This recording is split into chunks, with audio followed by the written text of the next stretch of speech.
नमस्कार दोस्तों। हर हर महादेव, ओम नमः शिवाय, श्री शिवाय नमस्तुभ्यम। आप सभी लोग जानते हैं कि 2 जून 2024 को है अपरा एकादशी, जो बहुत ही खास है। और दोस्तों, ये वो एकादशी है जो कि ज्येष्ठ महीने में रविवार को पड़ रही है। दोस्तों, इसी दिन किया जाने वाला पंडित जी द्वारा बताया गया एक लाल फूल और एक सफेद फूल वाले उपाय आप लोगों को जरूर करना चाहिए, क्योंकि दोस्तों, ये एक ऐसा उपाय है जो कि हर दिन नहीं किया जाता। ज्येष्ठ महीने में जो एकादशी पड़ती है उसी दिन किया जाता है। देखिए, ये दिन इतना खास होता है, इतना महत्वपूर्ण होता है। देखा गया है कभी कभी बड़े बड़े पूजा पाठ अनुष्ठान से जो मनोकामना पूर्ण नहीं होती है, वह अपरा एकादशी के दिन एक छोटे से उपाय करने से ही आपकी मनोकामना पूर्ण हो जाती है।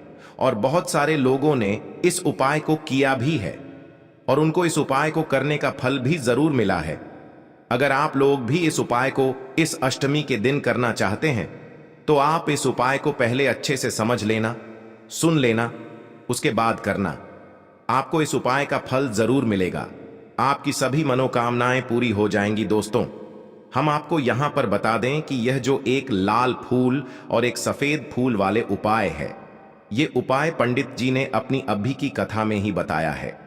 और इस उपाय को करने से आपके घर में चाहे किसी भी प्रकार की दुख और समस्या क्यों ना चल रही हो, आपको उसका कारण भी नहीं पता है कि भाई ये समस्या किस कारण से चल रही है। उसका कुछ भी कारण हो सकता है, जैसे पितृदोष हो सकता है, काल सर्प दोष हो सकता है, या किसी भी तरह का मंगल दोष भी हो सकता है। और भी बहुत तरह के दोष होते हैं, कुछ भी हो सकता है। पर आपको इस उपाय को करने के लिए अपने दोष को पता लगाने की भी जरूरत नहीं है। आपके घर में किस कारण से इतनी दुख और परेशानी आ रही है, वह भी आपको पता लगाने की जरूरत नहीं है। अपरा एकादशी के दिन इस उपाय को कर लेना, क्योंकि इसी एकमात्र उपाय को करने से आपके पूरे घर परिवार में सुख और शांति हो जाएगी। आपके घर में अच्छे अच्छे काम होने लगेंगे। आपकी जो भी मनोकामना होगी वह भी धीरे धीरे करके पूर्ण होना शुरू हो जाएंगी। अब हम समझते हैं इस एक लाल फूल और एक सफेद फूल वाले उपाय को आपको करना कैसे है, किसको करना है, किस समय करना है और कैसे करना है। उपाय आसान है, बस समझने वाली बात है। ध्यान से समझिए, उसके बाद ही आप लोग जो है इस उपाय को जरूर कीजिएगा। सबसे पहली चीज हम लोग ये समझते हैं कि इस एक लाल फूल और एक सफेद फूल वाले उपाय को इस आने वाली एकादशी के दिन किसको करना है। तो देखिए, इस उपाय को घर के सभी सदस्यों को करने की बिल्कुल भी जरूरत नहीं है। घर में से कोई एक मुख्य बड़ा सदस्य ही इस उपाय को करेगा, तो उस घर परिवार के सभी सदस्यों को इस उपाय को करने का फल मिल जाएगा। पर वो बड़ा सदस्य कौन होगा, कौन व्यक्ति इस उपाय को करेगा, तो यहां पर देखिए, हम आपको बता दें, घर की जो बड़ी माताएं बहनें होंगी, घर की बड़ी माताओं बहनों में से कोई भी एक माता बहन इस वाले उपाय को कर सकती है अपने पूरे घर परिवार के लिए। घर में सभी सदस्यों को इस उपाय को करने की जरूरत नहीं है। मात्र घर की जो बड़ी माताएं बहनें हैं, उनमें से कोई भी एक माता बहन इस वाले उपाय को करेगी तो उसके घर परिवार के पूरे सदस्यों को इस उपाय का फल मिलेगा। अगर किसी कारणवश माताएं बहनें घर में उपस्थित ना हो या वो इस उपाय को ना कर रही हो, कुछ दिक्कत हो, तो भाई उस जगह पर फिर घर का कोई बड़ा व्यक्ति भी इस उपाय को कर सकता है। माताओं बहनों के कहने का मतलब यह था कि माताएं बहनें घर की लक्ष्मी होती है। जब घर की लक्ष्मी कोई उपाय करती है तो निश्चित ही भगवान शिव जी बहुत जल्दी प्रसन्न होते हैं और उपाय का फल में बहुत जल्दी और बहुत बड़ा करके भी यहां पर देते हैं। तो आप लोग ये बात समझ गए होंगे। अब हम ये बात समझते हैं कि इस वाले उपाय को हमें करना किस समय है। एक लाल फूल और एक सफेद फूल वाले उपाय को हमें एकादशी के दिन करना है। किस समय? तो देखिए, इस उपाय को करने का जो समय है का समय है और शाम का समय भी है। अब देखिए, यहां पर हम मुख्य रूप से सुबह का समय नहीं बोलेंगे, क्योंकि देखिए, ये जो अपरा एकादशी है और आप सभी लोग जानते हैं एकादशी के दिन का प्रदोष काल का मतलब शाम का जो समय होता है ना, इस दिन भगवान शिव जी का और विष्णु भगवान का सबसे प्रिय दिन होता है। तो आप लोग इस एक लाल फूल एक सफेद फूल वाले उपाय को सुबह के समय भी कर सकते हो और शाम के समय प्रदोष काल में भी कर सकते हो। सुबह के समय अगर कर रहे हो तो 10 या फिर 11 बजे तक भी अगर उपाय करोगे तो भी आपको उपाय का फल मिलेगा। वही अगर शाम के समय कर रहे हो तो इस दिन जरूर शाम के समय का ध्यान रखना कि शाम के 6 बजे से लेकर 7 बजे के बीच में अगर आप इस उपाय को कर सकते हो तो बिल्कुल कर लेना, पूरी कोशिश करना। पर अगर किसी कारणवश इस समय के बीच में ना कर पाओ तो रात 8 बजे तक भी अगर आप उपाय को करोगे तो आपको उपाय का फल जरूर मिलेगा। ये बात आपको समझ आ गई कि आप इस उपाय को सुबह और शाम दोनों समय कर सकते हो। मतलब करना आपको एक ही समय है, घर में से किसी एक ही बड़े व्यक्ति को करना है, पर एक ही बार इस उपाय को करना है, दोनों समय नहीं करना है। आपको जो समय अच्छा लगे आप उस समय पर इस वाले उपाय को कर सकते हैं। अब सबसे महत्वपूर्ण बात आती है कि इस उपाय को हमें करना किस लिए है। जैसा कि हमने अभी आपसे बोला कि इस उपाय को करने के बाद आपके जीवन में बहुत सारी खुशियां आएंगी, आपकी मनोकामनाएं पूर्ण होंगी, आपकी धन की समस्या दूर होगी, आपकी पैसों की समस्या दूर होगी। अब देखिए, अगर आप लोग सोच रहे हो कि भाई हमें घर बनाना है पर घर बनाने के लिए पैसा नहीं है, हमें गाड़ी लेना है पर गाड़ी लेने के लिए पैसा नहीं है, हमें ज़मीन लेना है पर ज़मीन लेने के लिए पैसों की कमी पड़ रही है, अगर ऐसी ही दिक्कत, परेशानी या किसी भी तरह की धन से जुड़ी हुई समस्या या पैसों से जुड़ी हुई समस्या अगर आपके जीवन में चल रही है तो निश्चित ही आपके जीवन में बहुत सारे फल ला कर दे सकता है। इसीलिए अगर आपके घर में बहुत ज्यादा दिक्कत, समस्या, परेशानी चल रही है, धन से जुड़ी हुई, पैसों से जुड़ी हुई धन की बहुत ज्यादा कमी आ रही है, पैसों की बिल्कुल आवक नहीं हो रही है, तो भाई आप लोगों को इस वाले उपाय को जरूर करना चाहिए, घर में से किसी एक भी बड़े व्यक्ति को। अब इस उपाय में करना क्या है वो सबसे पहले हम लोग जान लेते हैं। उपाय की सामग्री हम लोग सबसे पहले जानते हैं कि इस उपाय में किस किस चीज की आवश्यकता पड़ेगी। तो देखिए, उपाय का नाम तो एक लाल फूल और एक सफेद फूल वाला उपाय है, पर इस उपाय में कुल मिलाकर 4 सामग्री हमें लगने वाली है, जो कि पंडित जी ने खुद सीहोर वाली कथा में बताया है। और जो हम आपको उपाय बताते हैं वो पंडित जी द्वारा बताए गए होते हैं, बताते हैं, अलग से कुछ भी नहीं बताते हैं। तो यहाँ पर हम लोग समझते हैं कि इस उपाय की सामग्री क्या है। तो देखो, उपाय की जो सामग्री है वो 4 सामग्री है, जिसमें से सबसे पहली सामग्री है एक बेल पत्र। क्या एक बेल पत्र क्या होती है? बेल पत्र जो शिव की शिवलिंग पर चढ़ती है। दूसरी चीज है एक शमी पत्र। शमी पत्र वो जो शिवलिंग पर ही चढ़ता है। तीसरी चीज है दोस्तों एक लाल फूल, जो उपाय का नाम है। तो एक यहाँ पर आपको लाल फूल लेना है। अब ये लाल फूल कौन सा लेना है? देखो, शिवलिंग के ऊपर जो लाल फूल चढ़ता हो उनमें से कोई भी एक लाल फूल पसंद कर लेना और वो कहीं से तोड़कर या कहीं से खरीद कर लेकर आना और उस लाल फूल को उपाय में प्रयोग में लेना। उसके बाद में एक सफेद फूल का विशेष रूप से ध्यान रखना। जो सफेद फूल शिवलिंग पर चढ़ता हो सिर्फ वही सफेद फूल लेकर आना, इसके अलावा कुछ मत लेकर आना। तो एक मात्रा में ही आपको ये 4 सामग्री चाहिए, एक बेलपत्र, एक शमी पत्र, एक लाल फूल और एक सफेद फूल। ये 4 सामग्री आप लोग तैयार करके रख लें। प्रदोष काल में या सुबह के समय जब भी आप इस उपाय को कर रहे हैं, जैसे ही आपके उपाय की सामग्री तैयार हो जाती है तो क्या हम सीधा उपाय को करने के लिए इन 4 सामग्री को लेकर उपाय करने के लिए जा सकते हैं?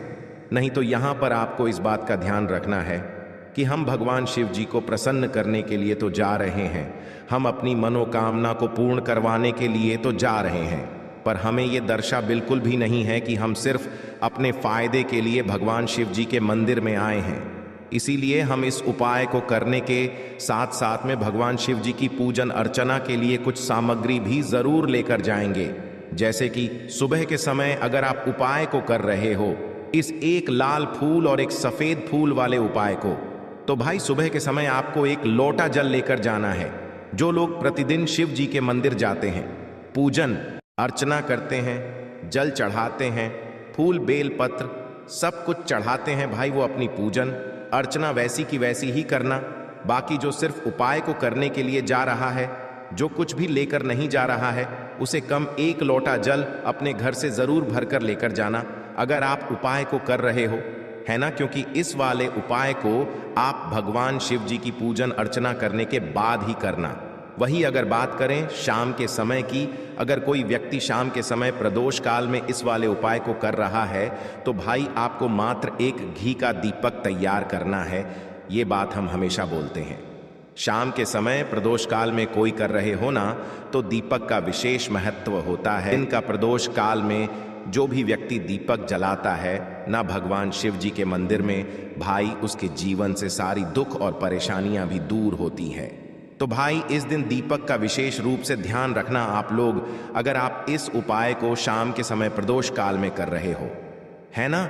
ये जो दीपक आप लोग लोगे, ये आटे का लोगे। जो आटा आप गूंद दोगे उसके अंदर कुछ भी मत डालना, मात्र सादा आटा लगाकर उसे तैयार कर लेना और एक मीडियम साइज का दीपक तैयार कर लेना। वो दीपक ना ज्यादा छोटा हो ना ज्यादा बड़ा हो, है ना। उसके बाद में दीपक आपका तैयार हो जाए तो इसके अंदर जो बत्ती रखोगे वो गोल बत्ती रखोगे। देखो गोल बत्ती भी दो तरह की होगी, एक बाजार की और एक घर वाली। तो कोशिश करना अपने घर में जो रुई रखी हुई है उस रुई से आप लोग एक गोल बत्ती अपने ही हाथों से बनाओ। उपाय का फल अच्छा मिलता है, भगवान शिव जी जल्दी प्रसन्न होते हैं। जब हम किसी भी उपाय को अपने हाथों से परिश्रम करके तैयार करते हैं तो आपको उस दीपक के अंदर एक गोल बत्ती रख देनी है। इसके अंदर जो चीज़ आप लोग डालोगे वो डालोगे शुद्ध देसी गाय का घी। इस बात का विशेष रूप से ध्यान रखना, शुद्ध देसी गाय का घी ही डालना है, तेल वगैरह नहीं। आज के दिन तो मतलब इस दिन मत डालना, पूर्णिमा के दिन, क्योंकि भगवान शिव जी का सबसे प्रिय दिन और प्रिय समय पर हम लोग इस वाले उपाय को कर रहे हैं। तो थोड़ा सा शुद्ध देसी गाय का घी इतना डालना कि वो दीपक कुछ समय तक चल सके। ना बाजार वाला मिलावटी घी डालना, ना भैंस का घी डालना, शुद्ध देसी गाय का घी। आपको ढूंढने में थोड़ी मतलब मेहनत लगेगी और महंगा भी मिलेगा, पर इसी मतलब घी से भगवान शिव जी प्रसन्न होते हैं और उसी शुद्ध देसी गाय की घी से घर में बरकत भी बनी रहती है और हमारे घर में सुख शांति भी बनी रहती है। इसलिए इस शुद्ध देसी गाय का घी को अपने घर में हमेशा रखा करो। वो भगवान शश जी के कार्यों में भी उपयोग में आता है और उपायों में भी हम लोग प्रयोग कर सकते हैं। तो यहाँ पर आपकी सारी तैयारियां हो चुकी हैं। उपाय को करते समय शुद्धता का विशेष रूप से ध्यान रखिएगा। सुबह कर रहे हो तो भाई सुबह तो आपको स्नान करना ही करना है, बाकी शाम को कर रहे हो तो शाम को मात्र हाथ मुंह धोकर भी आप लोग इस वाले उपाय को कर सकते हो। कोई दिक्कत वाली बात नहीं है भाई। उपाय की पूरी सामग्री तैयार करके और पूजन सामग्री लेकर आपको भगवान शिव जी के मंदिर पहुंचना है, जो आपके घर के पास में हो, जहां पर शिवलिंग विराजित हो, शिवालय हो, वहां पर आप लोगों को पहुंचना है। और जैसे ही आप भगवान शिव जी के मंदिर में पहुंचते हो, वहां जाकर ही उपाय शुरू नहीं करना है। पहले आपको भगवान शिव जी की पूजन अर्चना करना है। पूजन अर्चना कैसे करोगे? सुबह के समय गए हो तो एक लोटा जल वगैरह जो भी पूजन सामग्री लेकर गए हो, उससे पहले पूजन सामग्री आप लोग मतलब पूजन भगवान शिव जी की कर लो। जो व्यक्ति सिर्फ एक लोटा जल लेकर गए हैं वो शिव जी की शिवलिंग पर मात्र एक लोटा जल एक धारा से धीरे धीरे करके चढ़ा लो, है ना। अपनी पूजन अर्चना आप लोग जो है पूरी कर लो पहले। उसी के बाद अगर आप शाम के समय कर रहे हो तो पहले जाकर बैठना है। भगवान शिव जी के शिवलिंग के पास में आप जो दीपक तैयार करके लेकर आए हो उस दीपक को पहले जलाना है। ये जो दीपक आप लोग जलाओगे ना, ये किसी और की माचिस से मत जलाना, अपनी ही माचिस अपने ही घर से लेकर आना और इस दीपक को अपने ही माचिस से जलाना। अगर आपने मंदिर की माचिस या किसी और की माचिस ले ली, इस उपाय को करने में इस उपाय का फल उस व्यक्ति को भी थोड़ा बहुत मिल जाएगा। इस बात का ध्यान रखना। अपने घर से अपनी ही माचिस लेकर जाना और इस दीपक को जलाना। दीपक को जलाने के बाद भगवान शिव जी की शिवलिंग के पास में रख देना। शिवलिंग के इतना पास में मत रखना कि भगवान शिव जी को आंच लगे, थोड़ी सी दूरी बनाकर ही जो है इस दीपक को शिवलिंग के पास में आप लोग रख दीजिएगा। अब जैसे ही आपकी पूजन अर्चना हो जाती है, भगवान शिव जी के शिवलिंग के सामने या आसपास कहीं पर भी बैठ जाइए उपाय को करने के लिए। और उपाय को करने से पहले आप लोग अपनी वह चारों पूजन सामग्री निकाल लीजिए। उपाय की जो सामग्री है वो निकाल लीजिए और भगवान शिव जी के शिवलिंग के ऊपर एक माता अशोक सुंदर जी का स्थान देख लीजिए। माता अशोक सुंदर जी का जो स्थान होता है वो जलाधारी के ऊपर होता है। जलाधारी के बिल्कुल बीचों बीच में होता है, आप लोगों ने देखा भी होगा। शिवलिंग की जलाधारी होती है, जलाधारी के बिल्कुल बीचों बीच का जो स्थान होगा वो माता अशोक सुंदर जी का स्थान होगा, क्योंकि यहीं पर हमें ये जो है उपाय को करना है। सबसे पहली चीज अब हम उपाय को करना शुरू करते हैं। आप सबसे पहले अपनी एक बेलपत्र उठा लो। एक बेलपत्र को आपको माता अशोक सुंदरी जी वाले स्थान पर सबसे पहले समर्पित करना है। बेलपत्र की डंडी का मुख होगा जलाधारी की तरफ, जहां से जल बहता है और नीचे गिरता है, और बीच वाली बड़ी पत्ती का मुख मतलब शिवलिंग की तरफ होगा। इस तरीके से आपको इस बेलपत्र को माता अशोक सुंदरी जी वाले स्थान पर समर्पित कर देना है। उसके बाद में अपनी एक शमी पत्र उठा लो जो आप उपाय के लिए लेकर आए हुए हो। शमी पत्र को उठाकर शमी पत्र की भी जो डंडी का भाग होगा वो जलाधारी की तरफ करके, जहां से जल बहता है नीचे गिरता है उस तरफ करके, और पत्ती वाला भाग शिवलिंग की तरफ करके इस शमी पत्र को भी उस बेल पत्र के ऊपर आपको समर्पित कर देना है। समर्पित करने के बाद अब आप ले लो अपना एक लाल फूल जो आप उपाय को करने के लिए लेकर आए हुए हो। इस लाल फूल का जो खिला हुआ भाग होगा, चाहे वो गुलाब का फूल हो, चाहे कोई सा फूल जो शिवलिंग पर चढ़ता हो भाई, उस फूल का जो खिला हुआ भाग होगा वो शिवलिंग की तरफ होगा। बाकी जो पीछे का भाग होगा फूल का वो जलाधारी की तरफ, जहां से जल बहता है नीचे गिरता है उस तरफ होगा। और आखिरी में आपका जो एक सफेद फूल बचा हुआ है ना, इस सफेद फूल को भी आपको लेना है, और सफेद फूल का जो खिला हुआ भाग होगा वो शिवलिंग की तरफ होगा, जहां पर शिवलिंग रखा हुआ है उस तरफ होगा, और डंडी का भाग जलाधारी के पीछे की तरफ हो जाएगा, मतलब जो जहां से जल बहता है और नीचे गिरता है।